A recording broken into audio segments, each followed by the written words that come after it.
So Chantal, we're about a month out of that from now, and the city's been going around doing some welfare checks in and around rural communities and farms and properties, and there seems to be a general consensus about that people could do with maybe some tips and tricks on how to take a step back, maybe a bit of self-care. So do you have any advice for anybody, Chantal?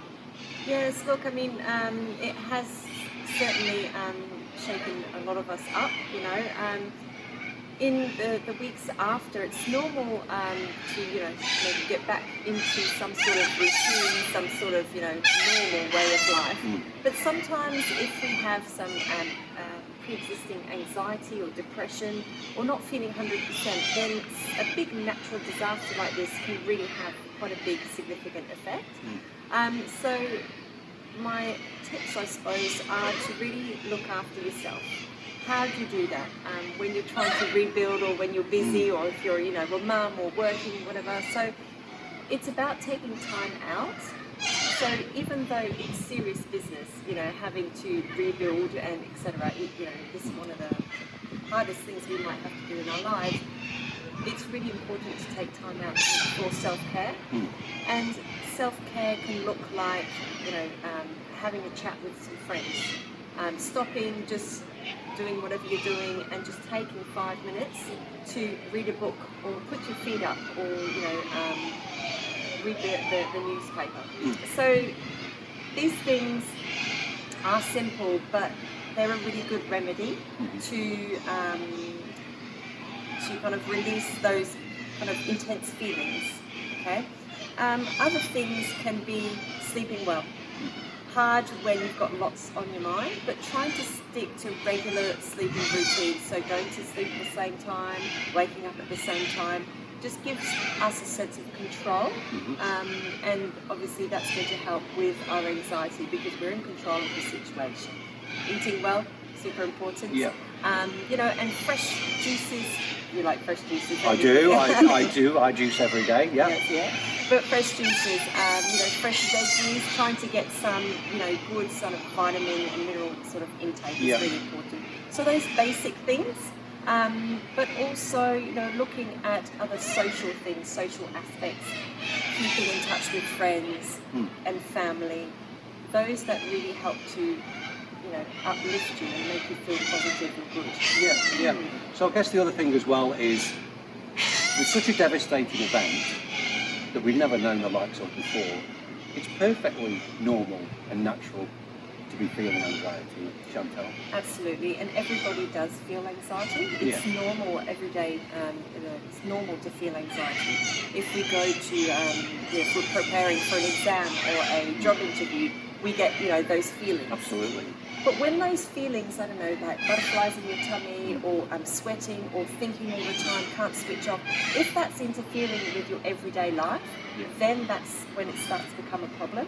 And probably, some professional advice, my recommendation is to go and see your GP. Because they're like kind of the gateway, and they know who to refer to a professional that can help with that. And the other thing, I think, I suppose this could be, a bloke thing, but we tend to sort of say, no, we can handle it. We're all good, we can handle it. And especially now, I guess, with everybody being preoccupied with the clean-up and everything else that they're involved in. So on those quiet times, when us blokes are like that, can we really cope with it?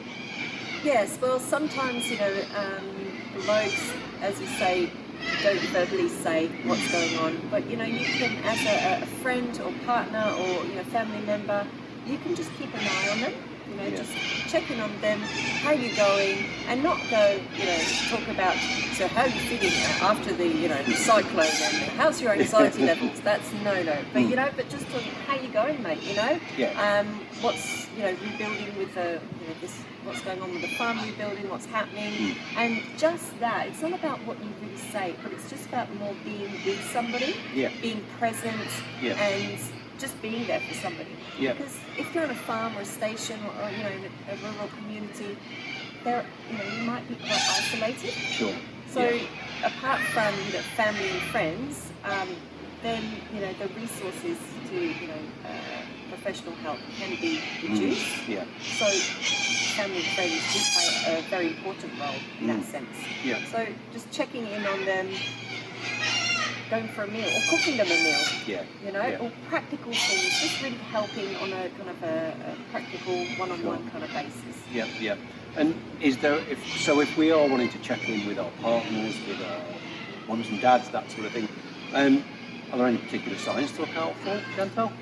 Yeah, the anxiety and maybe depression setting in from the reality of things that's occurred after the cyclone, especially if they've lost their homes. They might be irritable, they might be, sleep might be affected, they might be just changes in their usual behaviour. Yeah.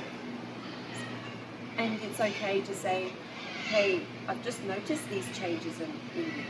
You're not the Peter I know, like from a few weeks back. Is everything okay? That's a way to start the conversation. Or wow, you're not sleeping as much, as well. What's going on? Yeah. Is there anything I can do to help? What can we work through this together? What can we do together to help you through it? And I guess that's better coming from a close family member rather than somebody that's in an official capacity. Yeah, that's right. And it's about acknowledging those feelings, that they are real for that person, validating it. Okay, and let's work with that. Yeah. The person can't really help what's going on. It's like it's a feeling that's there. They'd love to shift it, but they possibly can't, Yeah. So that supportive role, that checking in, that conversation, that meal. That's right. To pull things back a little bit and to be accepting and to say that, look, it is okay to feel like That's right. And also that relaxation time, just going fishing or going for a meal, going for a walk. It doesn't have to be rocket science, just simple. Just it helps to relax the mind, relax the body, relax the mind of all those intense things that is happening, in the rebuild or whatever. Just to take that time out, to balance the mind and the stress, I suppose. We've just addressed possibly the adult side of things, so there's going to be some kids out there as well, Chantal, children that have experienced this. I mean, I think we can't underplay this event. Really, we can't. So, we have to accept and understand the fact that it was such a devastating, I think in Geraldton we were incredibly fortunate. But look, I've been out directly afterwards, after the event, for these some of the rural communities, and for me it was a real shock for me, and I had to pull back a little bit. So maybe if people have got kids that actually had that lived experience as well, and they may be feeling a bit different than they were before. So any tips for those guys? Yeah, children do feel exactly what adults are feeling also. Okay, but they might manifest it in different ways, so they show it in different ways. Yeah. So the things that could come about after natural disaster, after a child's experience is my world safe? My parents or my loved ones, I've seen them really scared. Maybe the walls have come down or the roof has come off my house. And my parents were scared, and they weren't there to help me. But so reassuring that the parents and family can reassure the children. Yes, it was pretty scary, but that's over now, and you're safe. Yeah. You're safe now. We love you. We were scared too. Again, validating feelings. Yeah. We were scared too, but it's okay. Yeah. Children might have changes in their behaviour, and they might, say sleep changes or irritable. What else? Chatting back, and just lots of different ways that they're uneasy with this feeling. So again, trying to stick to a routine with children to try and make things as normal as possible. Yeah. Kids like to get back to their friends, get back to normality as quickly as possible. That's why as soon as the cyclone was over, the rebuild of the schools was vital. Yeah. Get the kids back into school. Yeah. They like, normality, getting back to their friends. Yeah. As well as, so that routine, as well as encouraging them to sleep well, of course, eating well, and hanging out with their family, you know, their friends, getting back to normal. Yeah. And if there are any issues ongoing that they are having difficulty with, again, to go and speak to a professional. Yeah. But the loved ones, family, friends have got a really important role to play there. Yeah. And it's again about acknowledging feelings, validating feelings. If the kids want to talk about the feelings, let them. Yeah. In their own sort of way. Yeah. You know, Yeah. they might, with the younger kids, they might play it out with dolls or whatever, you know, Yeah. or Lego, or Yeah. they might be drawing, you know, wind and things Yeah, like that, okay. and you know, so allowing them to express themselves in their own way. Yeah. Yeah. Awesome. Yeah, That's great advice, Chantal. I hope it helps. Oh, Yeah. I hope so too. We do acknowledge everybody that this was just the most incredible, devastating event. And yeah, so have those conversations if you can. And I guess the continuity, that normality. That's right. Being there for people, checking in, you know, people, and making sure they're okay. Yeah. Yeah.